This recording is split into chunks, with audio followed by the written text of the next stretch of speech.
Primeiro, seu irmão nos trai.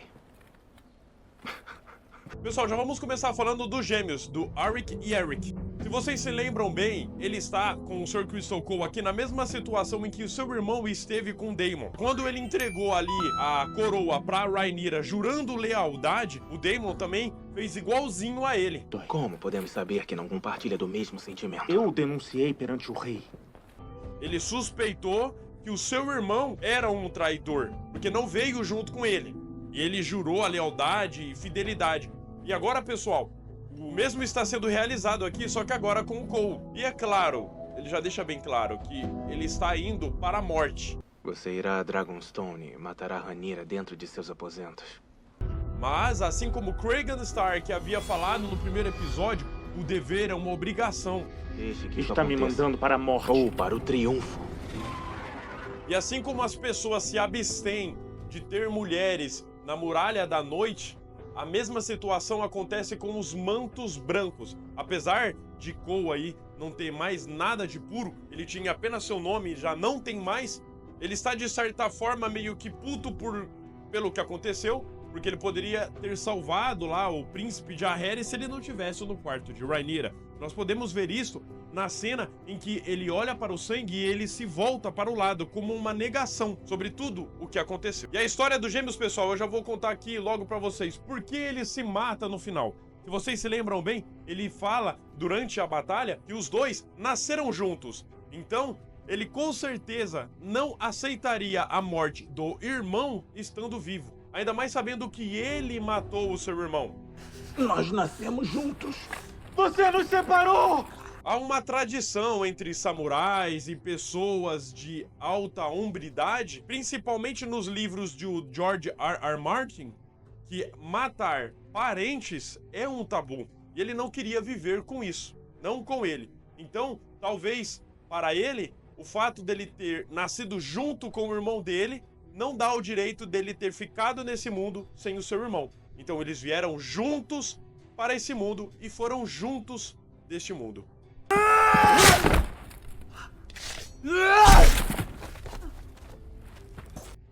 Nós começamos o episódio com um reflexo do que houve com sangue e queijo. Nós podemos ver que Aemond chega até o seu aposento e ele verifica através daquela moeda deixada. Vocês se lembram bem? Foi o queijo, ele estava ali pegando tudo que era de valioso da sala por ele não ter encontrado o Aemond. E o fato dele ter deixado aquela moeda, Aemond percebeu que era para ele ter sido morto, e ao invés dele, infelizmente, nós tivemos aí a morte do príncipe. E o legal, pessoal, é que após isso, ainda na continuação desta cena, nós podemos ver Aemond que ele vai até a Casa dos Prazeres com a mulher da qual ele perdeu a virgindade, e ele está totalmente nu, se abrindo para essa mulher da Casa dos Prazeres, e ela até chega a falar que enquanto os reis estão brigando, quem sofre são os plebeus. Nós também vimos a confissão que nós esperávamos. Ele não teve a intenção de assassinar o Luke. Ele estava apenas brincando aí com o seu parente, né? Falando sobre a destituição de Otto Hightower como mão do rei, isso teve aí, vocês se lembram bem, no episódio anterior, teve uma mãozinha do Lord Larys, que já estava ali, ó, cochichando na cabeça de Aegon, que ele iria ser apenas mais uma pessoa manipulável e que ele precisava tirar Otto da jogada. Mas não vamos esquecer que Otto ele já saiu, já foi destituído de mão do rei uma vez, ele retornou novamente e agora creio eu que ele novamente foi destituído, mas ele será de fundamental importância, porque ele está brigando, ele luta pelo poder político. Assim como nós vimos na série, um ato dele como o funeral ali ganha mais do que 1000 batalhas. O fato de o próprio nome do episódio, né, se chamar Rhaenyra a Cruel, fez com que as pessoas, as casas que não estavam a favor dele pudessem sim ficar a favor de Aegon, mas agora, com o fato de Aegon ter assassinado todos os queijos, né, aqueles que caçavam o queijo, fez com que Aegon fosse um rei imprudente, né? Ainda mais agora que ele está sendo assessorado aí, vamos dizer assim, por Sir Criston Cole, que virou a mão. Ele não tem um embasamento necessário para ter esse cargo político. Falando um pouco sobre a Alicent, pessoal, vocês devem estar percebendo o fato de que ela toma diversos banhos. Em 2 episódios, salvo me falha a memória, ela já foi mostrada tomando em cenas 4 banhos. Isso porque ela tem uma forte ligação com a fé do Seth. E ela até acaba confessando para o seu pai, o Otto Hightower, que ela pecou. E o seu pai não quer saber sobre o seu pecado. Então, os banhos que ela toma faz uma alusão à necessidade que ela tem de se limpar do ato que ela está fazendo, dessa imundície que para ela é se deitar com o guarda real, né? Com o Lorde Comandante.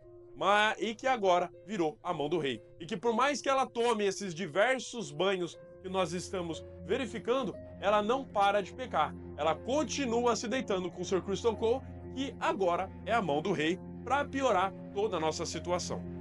E para todos os fanáticos que queriam ver o pescoço do príncipe sendo cortado explicitamente na série, graças a Deus não tivemos isso, temos aqui uma cena que talvez seja tão pior quanto ver um menino com o seu pescoço costurado. A HBO acabou e entregou um pouco desse feeling que nós tivemos aí em Game of Thrones. Afinal, parte dos espectadores, ainda que novos, estão acompanhando a série. E para os antigos era necessário entregar esse tipo de crueldade na nossa série. Bom, pessoal, final do 2º episódio e assim como no começo, mais uma vez a Alicent pecando. Finalizamos o 1º episódio com a Alicent em cima de Criston Cole e agora, de novo, só que com um cargo maior como mão do rei, Sir Criston Cole e Alicent finalizando o nosso 2º episódio. E assim como os dois, pessoal, eu vou fazer a mesma coisa aqui, sabe o quê?